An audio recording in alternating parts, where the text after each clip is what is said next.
Meet ಆಗಿದ್ದೀವಿ. ಅವ್ರನ್ನ ಭೇಟಿಯಾಗಿ ಶರಣ್ಯ ವಿಚಾರದಲ್ಲಿ ತುಂಬ ಒಂದು ಪ್ರಶ್ನೆಗಳು ಸಾರ್ವಜನಿಕ ವಲಯದಲ್ಲಿ ಉಂಟಾಗಿದೆ.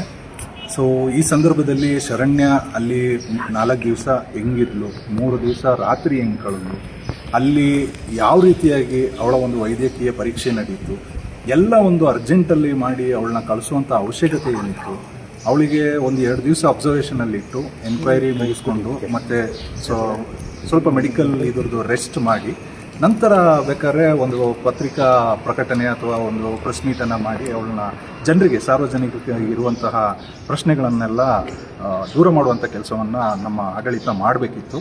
ಅದು ನಮ್ಮ ಸಾರ್ವಜನಿಕ ವಲಯದಲ್ಲಿ ಇವತ್ತು ಹಲವಾರು ಚರ್ಚೆಗಳಿಗೆ ಗ್ರಾಸವಾಗುವಂತೆ ಮಾಡಿಕೊಟ್ಟಿದೆ. ಸೊ ಎಲ್ಲೋ ನಾವು ಕೊಡಗಿನ ಜನತೆ ನಮಗೆ ಗೊತ್ತು, ಇಲ್ಲಿಯ ಪರಿಸರ ಹೆಂಗೆ, ಇಲ್ಲಿಯ ಕಾಡುಗಳು, ಇಲ್ಲಿಯ ಬೆಟ್ಟಗಳು ಹೆಂಗೆ, ಯಾವ ರೀತಿಯಾಗಿರ್ಬೋದು ಅಂತ. ಈ ಒಂದು ಹೆಣ್ಣುಮಗಳು ಅಲ್ಲಿಂದ ಬಂದಿರೋದು ಒಳ್ಳೆಯದೇ, ನಾವೆಲ್ಲರೂ ಅದನ್ನು ಮೆಚ್ತೀವಿ. ಅವಳು ಇವತ್ತು ಒಳ್ಳೆಯದಾಗಿ ಬಂದಿದ್ದಾಳೆ, ನಮ್ಮೆಲ್ಲರಿಗೂ ಅವರು ಒಂದು ಇನ್ಸ್ಪೈರಿಂಗ್ ಅಂತ ಹೇಳೋಕ್ಕೆ ಇಷ್ಟಪಡ್ತೀನಿ. ಬಟ್ ಅವಳು ಯಾವ ರೀತಿಯಾಗಿ ಕಳೆದ್ಲು, ಯಾವ ರೀತಿಯಾಗಿ ಅವಳು ಹೇಳುವಂಥ ಕಥೆಯನ್ನು ಮ್ಯಾಚ್ ಮಾಡಿದಾರ, ಅದಕ್ಕೆ ಸಾಕ್ಷ್ಯಗಳಿದೆಯಾ, ಅಲ್ಲೋಗಿ ಆ ಸ್ಥಳಗಳನ್ನೆಲ್ಲ ನೋಡಿದಾರ, ಅದನ್ನೆಲ್ಲ ಸಾರ್ವಜನಿಕರಿಗೆ ಇವತ್ತು ಹೇಳ್ಕೊಡ್ಬೇಕಾಗುತ್ತೆ. ಈ ಒಂದು ವಿಚಾರದಲ್ಲಿ ಸಾರ್ವಜನಿಕರಲ್ಲಿ ಹಲವಾರು ಪ್ರಶ್ನೆಗಳು ಉಂಟಾಗಿದೆ.